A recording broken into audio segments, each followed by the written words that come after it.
Bonjour à tous, j'espère que vous allez bien. Je vois que vous êtes de plus en plus nombreux abonnés à cette chaîne YouTube. Merci du fond du cœur. Alors continuez à vous abonner, à partager ces vidéos et pensez à appuyer sur la petite cloche pour recevoir les notifications des nouvelles vidéos. Merci beaucoup. Ce fut un coup de tonnerre il y a quelques jours quand l'ancienne chef du parquet national financier, Madame Houlette, a révélé publiquement qu'elle avait subi de très fortes pressions dans le cadre de l'affaire Fillon en pleine campagne présidentielle de 2017 qui avait bouleversé le sort de cette campagne présidentielle et amené l'élection d'Emmanuel Macron. On peut parler d'élections biaisées et truquées, de trucage, de vol de cette élection aux Français. Je crois que c'est évident.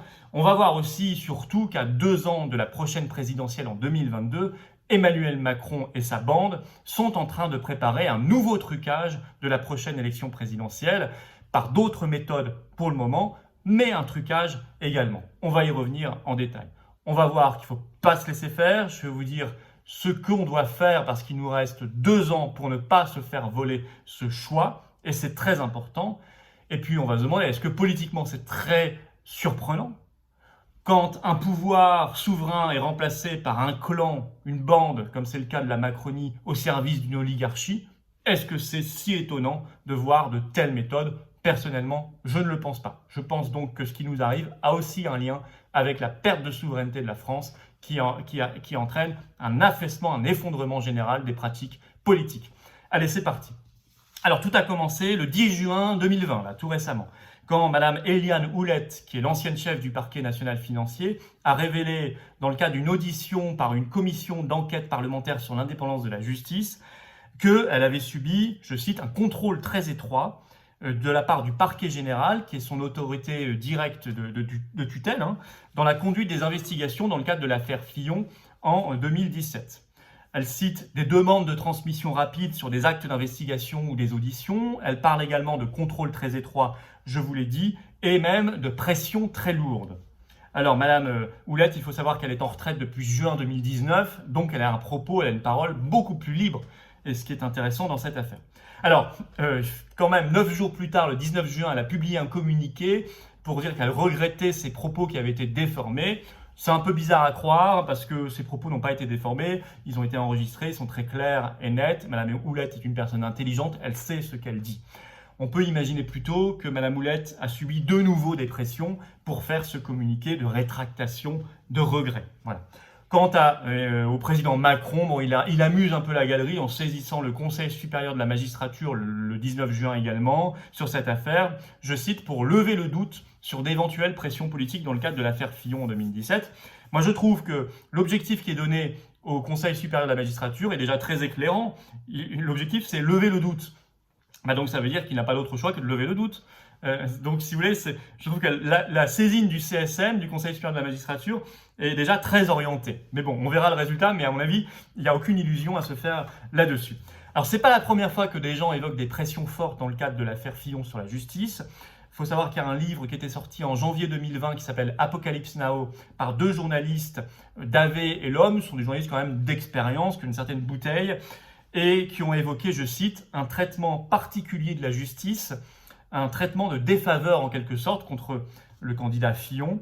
Je cite encore, la magistrature a fait preuve d'un zèle encore jamais vu jusqu'alors.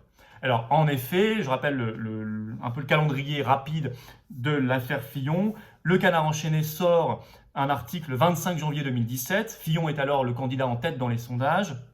Et cet article dit que sa femme, Pénélope, a été embauchée par François Fillon à l'Assemblée nationale pendant des années, mais qu'il n'y a pas de travail en face.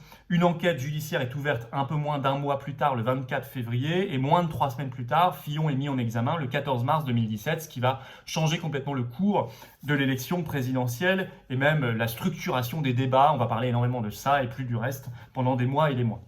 Alors attention, vous avez bien compris que cette vidéo ne porte pas sur le fond de l'affaire Fillon. Ça ne l'innocente pas, ni ça le culpabilise, je n'en sais rien. Je ne sais pas s'il est coupable ou innocent, ce n'est pas le sujet de cette vidéo. Le sujet, c'est le calendrier anormal, extrêmement rapide, les pressions qu'évoque celle qui a mené l'enquête elle-même à l'époque et révélées par d'autres journalistes. C'est ça qui est intéressant, c'est-à-dire un trucage de l'élection présidentielle. Alors, il y a d'autres éléments qui ont contribué à truquer cette présidentielle en 2017. Ça concerne cette fois le candidat Macron. Lui, il a eu le droit à un traitement de faveur totalement différent, pas d'enquête. Pas d'enquête, je rappelle le contexte. Lorsque vous êtes candidat à l'élection présidentielle, vous devez déclarer votre patrimoine. Macron a déclaré un patrimoine d'environ 200 000 euros en 2017. Ça avait étonné tout le monde parce que c'est pas très élevé et c'est le même patrimoine que la candidate du Lutte ouvrière, Nathalie Arthaud. Or, on sait que Macron a gagné beaucoup d'argent. Il a été banquier d'affaires chez Rothschild et on le sait par des précédentes déclarations qu'en 4 ans, il a gagné plus de 3 millions d'euros. Alors d'abord comme banquier d'affaires chez Rothschild, puis comme secrétaire général adjoint de l'Élysée, poste qu'il occupait au début du mandat de François Hollande. Si on enlève les impôts, les taxes, etc. sur ces 3 millions, il lui reste plus d'1 million d'euros facilement à la fin. Et à la fin, un patrimoine de 200 000. Donc il a dépensé à peu près 1 million d'euros en 3 ans. Voilà, ça c'est le calcul qui avait été fait par tout le monde à l'époque. Mais quand je dis dépenser, c'est flamber, c'est claquer, c'est jeter l'argent par les fenêtres. Pourquoi ? En dépenses courantes. Parce que ce n'est pas de l'argent dépensé pour se constituer un patrimoine, puisqu'à la fin, il lui reste un patrimoine tout compris de 200 000 euros. Donc ce n'est pas 1 million d'euros qu'il aurait mis dans un bel appartement ou dans plusieurs appartements ou dans des objets de valeur qui lui auraient constitué un patrimoine. Pas du tout, c'est vraiment de l'argent flambé. Ça représente quand même, pendant 3 ans, 913 euros par jour en moyenne. Donc un SMIC tous les jours et demi flambé pendant 3 ans. Donc c'est logique qu'on s'intéresse, puisqu'il prétend être président de la République, ça aurait été logique qu'en 2017, on s'intéresse à cette affaire. Alors la question lui a été posée peu de fois, mais notamment dans une émission de France 2 en pleine campagne le 6 avril 2017, et il avait répondu « Pardon de ne pas vous le dire ». Et c'est tout. Voilà. Pas d'enquête médiatique plus poussée et surtout pas d'enquête judiciaire. De la même manière, quand le député Marlex parle de pacte de corruption entre la revente autorisée de Alstom à General Electric par le ministre de l'économie Macron à l'époque et un éventuel financement de sa campagne par des donateurs en 2017. Moi, j'en sais rien, j'accuse pas, mais j'ai repris les termes du député Marlex qui a parlé quand même de pacte de corruption, ce qui est un mot très fort. Pas de vraie enquête et on n'en parle pas. Et ça n'a pas fait du tout la une, évidemment, de cette campagne présidentielle de 2017. C'est en ça qu'elle a vraiment été biaisée et truquée. Alors 2022, rebelote. Mais différemment pour le moment. C'est plus politique. Ça peut être différent à la fin. Macron, à mon avis, est prêt à tout. Mais pour l'instant, c'est un trucage très politique. Pour cela, Macron utilise, et les gens autour de lui, utilisent 2 grosses ficelles. La première, c'est celle du candidat fantaisiste qu'il craindrait, soi-disant. Alors ça, on le sait, puisqu'il y a eu un article du Monde du 24 mai dernier qui s'appelle, le titre de cet article, c'est « L'émergence d'une figure populiste hors des partis traditionnels inquiète l'Élysée ». Et c'est un conseiller de l'Élysée qui s'est confié à un journaliste du Monde pour dire ça. Alors, des noms ont été cités, donc Bigard, Lucet, Hanouna, Onfray, Ruffin, etc.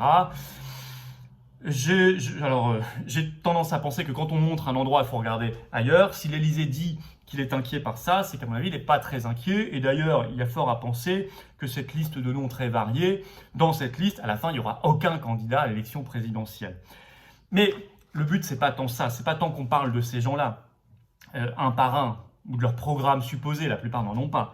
Non, le but de la Macronie, et c'est en ça que c'est un vrai trucage, c'est de transformer les 2 ans qui nous séparent de la prochaine élection présidentielle en un jeu télé perpétuel, fait de surprises, d'amusements, de rebondissements, digne d'émissions de télé-réalité. Voilà. On va un jour interroger Hanouna, puis Bigard, puis Ruffin, puis Élise Lucet, etc. Et puis, vous verrez, quand cette liste de noms sera épuisée, la Macronie nous en ressortira dans 2-3 mois une nouvelle. Et puis comme ça, progressivement, les mois vont passer, on va amuser la galerie, on va agiter comme ça des choses, des pompons devant les yeux des Français à la télévision, et puis on arrivera tranquillement à 2022, et Macron, à la fin de cette télé-réalité entretenue artificiellement pendant 2 ans, apparaîtra comme le seul candidat qui reste, le seul candidat présenté comme sérieux, crédible, qu'il faut donc réélire. Ça, pour moi, c'est une stratégie évidente, surtout que le coup est parti par le journal Le Monde, qui généralement est toujours le journal qui accompagne les stratégies politiques du pouvoir en place. Ça s'appelle du conditionnement de l'opinion publique. La deuxième ficelle utilisée en même temps, elle est plus ancienne, c'est d'enfermer les Français dans le duel entre lui, Macron, et le Rassemblement national, et en particulier la candidate Marine Le Pen à l'élection présidentielle du Rassemblement national. Pour moi, une phrase, je n'oublie pas, est extrêmement claire. Elle a été prononcée par Emmanuel Macron le 16 septembre 2019 devant les députés En Marche. Il a dit « Vous n'avez qu'un opposant sur le terrain, c'est le FN. il faut confirmer cette opposition, car ce sont les Français qui l'ont choisi. Il faut confirmer cette opposition, vous n'avez qu'un seul opposant. Et effectivement, quelques mois avant, aux européennes de 2019, en mai 2019, Emmanuel Macron, par des interventions régulières dans la campagne, avait voulu, on l'avait tous noté, et tous les observateurs l'avaient noté, transformer ce scrutin européen, qui normalement aurait dû parler d'Europe, en un duel entre En Marche et le Rassemblement national pour enfermer les Français. Pourquoi fait-il cela? C'est en cela que je parle de trucage aussi. C'est parce qu'il sait que le candidat ou la candidate du Rassemblement national ne gagnera pas l'élection présidentielle de 2022. D'abord parce qu'il a regardé les élections depuis 2017, et dans les deux élections qui ont eu lieu depuis 2017, 2 fois le RN est en baisse par rapport aux élections équivalentes dans le mandat précédent. Européenne 2019, le RN a fait 23%, il avait fait 25% aux précédentes européennes en 2014, dans des conditions qui étaient pourtant plus difficiles. Et au municipal, pour l'instant on n'a que le premier tour, mais c'est quasiment fini parce que dans la plupart des villes c'est fini. Pour les municipales 2020, le RN a présenté 262 listes dans des villes de plus de 10 000 habitants, soit 107 de moins qu'en 2014. Et il s'est maintenu au second tour dans 52% des villes cette fois-ci, contre 86% des villes en 2014. Donc c'est un effondrement. C'est vraiment une très forte baisse. Donc ça, Macron le sait bien, et ses équipes le savent bien. Ils n'en parlent pas trop, mais ils savent bien que le parti est en baisse régulière par rapport au mandat précédent. Deuxième raison, il sait que le candidat du RN ne gagnera pas face à lui, parce qu'il réactivera le débat de second tour catastrophique de 2017 pour l'utiliser contre sa concurrente. Il l'utilisera à la fin, ils remonteront beaucoup les images aux Français à la télévision, ce sera utilisé ad nauseam, vraiment pour discréditer évidemment la candidate du Rassemblement national face à lui, et ça aura un impact sur l'opinion, c'est une évidence. La troisième raison, c'est qu'il regarde les sondages actuels, et il y a notamment un sondage d'intention de vote pour la prochaine présidentielle de l'IFOP qui est sorti hier, et il se trouve que Emmanuel Macron au premier tour est entre 26 et 28% des voix selon les hypothèses, il est soit deuxième, soit premier, et Marine Le Pen est entre 27 et 28% des voix, elle est également soit première, soit deuxième, et au second tour, Emmanuel Macron l'emporte avec 55% des voix, 10 points devant Marine Le Pen à 45%. Mais ça n'a rien de nouveau, on peut se dire que c'est des chiffres assez élevés pour Marine Le Pen, oui, mais ça n'a rien de nouveau. Vous reprenez un sondage IFOP 2 ans avant la précédente présidentielle, c'était un sondage IFOP de septembre 2015, il mettait déjà Marine Le Pen entre 27 et 29% des voix, donc même un peu plus haut que maintenant, et à l'époque largement en tête. Et vous avez même un sondage IFOP de janvier 2015 qui la mettait entre 29 et 31% des voix, largement en tête, plus haut que maintenant. Et par ailleurs, les sondages de second tour, moi j'ai retrouvé un sondage BVA du 29 novembre 2015, vous pourrez le retrouver en ligne, soit 2 semaines avant les régionales de 2015. Il testait le duel Marine Le Pen face à Xavier Bertrand dans les Hauts-de-France, c'est ce qui a eu lieu, et ça mettait Marine Le Pen gagnante avec 52% des voix. Finalement, 3 semaines plus tard, elle n'a pas fait 52 face à Xavier Bertrand, elle a fait 41 et elle a perdu. Donc si vous voulez, il n'y a rien de nouveau là-dedans, c'est même plutôt moins bon qu'avant. Donc si vous voulez, Macron sait. Et par ailleurs, il va utiliser habilement le renoncement depuis mi-2017 du Rassemblement national au Frexit. Il sait que ça va fragiliser le programme de sa concurrente, parce que cette phrase que déclarait Marine Le Pen pendant la présidentielle en 2017 va être réutilisée, remontrée aux Français. Marine Le Pen déclarait à l'époque « 70% de mon programme présidentiel n'est pas applicable si nous restons dans l'euro et l'Union européenne ». Et évidemment, ça va lui être mis comme élément de contradiction et ça va fragiliser sa candidature. Donc il sait, Macron sait qu'il y a plusieurs facteurs de fragilité qu'il va utiliser le moment venu. Donc c'est la deuxième grosse ficelle pour être sûr d'être réélu en 2022. Ça s'appelle du trucage, avec l'aide évidemment de ses amis, des médias, de l'oligarchie qu'il finance, etc. Évidemment, il n'est pas seul dans cette opération. Alors que faire? D'abord, il faut s'attendre, puisque ça n'est plus un pouvoir, avec tous les atours de la légitimité et de la souveraineté qui dirige la France, on le sait bien, nous appartenons à l'Union européenne, le pays est dépecé, c'est un clan à la tête du pays, et un clan au service d'une oligarchie. Donc ils vont faire feu de tout bois. Donc il faut s'attendre, puisque les Français là exigent des comptes, qu'il y a une crise historique qui s'abat sur le pays, à ce que le pouvoir se durcisse. Ils ont 3 instruments, 3 outils à leur disposition, principalement. Ils ont la police, ils ont la justice, ils ont les médias. Ils vont utiliser les 3 contre leurs opposants les plus sérieux. C'est une évidence. J'espère d'ailleurs que la police ne tombera pas dans le panneau. Elle est épuisée et elle est maltraitée par M. Castaner ces derniers temps, c'est une évidence. Mais j'espère qu'elle ne tombera pas dans le panneau quand il y aura face à elle des Françaises et des Français qui manifestent pour leurs droits, voilà, même en étant un peu en colère. Je souhaite qu'il n'y ait pas de division. C'est le piège de l'oligarchie. Mais ils vont utiliser également la justice et les médias. Deuxième chose, il faut aller vite et fort. Il faut une stratégie d'action. Il nous reste 2 ans, c'est quand même pas beaucoup, mais c'est aussi beaucoup. C'est pour ça, moi, que j'organise dès le 5 juillet l'ébauche, un début du grand rassemblement souverainiste indispensable. Et je l'organise physiquement. Vous savez, c'est au prieuré de Vernel en Seine-et-Marne. C'est entrée gratuite. Vous vous inscrivez sur les-patriotes.fr. Il y a encore des places. Il y a déjà plus de 550 personnes inscrites, mais vous pouvez encore venir.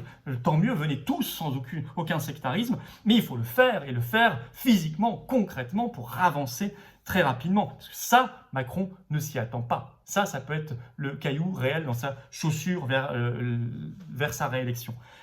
Il faut être radical sur le fond. Il ne faut rien laisser passer. Il faut lui laisser aucune chance à Macron. Radical sur le Frexit, radical sur le fait qu'on pointe du doigt les conflits d'intérêts, sur l'oligarchie, être clair, net, précis. C'est ça. Cette radicalité, elle est indispensable. Et ça, il faut bien l'avoir en tête. Et avoir en tête également que ce n'est pas en votant tous les 5 ans, après une campagne de 3 ou 4 mois, qu'on va changer radicalement les choses. Il faut par ailleurs accompagner le soulèvement populaire qui arrive. Il faut réfléchir très sérieusement à une très grande manifestation, là, à la rentrée, très sérieusement, tous ensemble. Et s'y préparer avec un vrai programme de salut public à la clé proposé aux Français. Il faut être sérieux, il faut être sérieux. Il n'y a que ça que n'attend pas Emmanuel Macron. Et nous fédérer, nous serrer les coudes, nous unir. C'est pour ça que je vous demande d'adhérer aux Patriotes, la formation politique que je préside. C'est un cadre imparfait, évidemment, comme tout cadre, mais il existe. Voilà, il est là, il est rassembleur, il est concret, il est radical. Il dit les choses, il va à la racine des choses. Le lien pour adhérer aux Patriotes se trouve en description sous cette vidéo. Je vous attends, ne tardez plus, ne laissons pas sa chance à Macron de dérouler sa stratégie, son scénario, sans rien dire. Au contraire. Voilà, merci beaucoup, je vous attends aux Patriotes, et puis surtout, vive la France. À bientôt.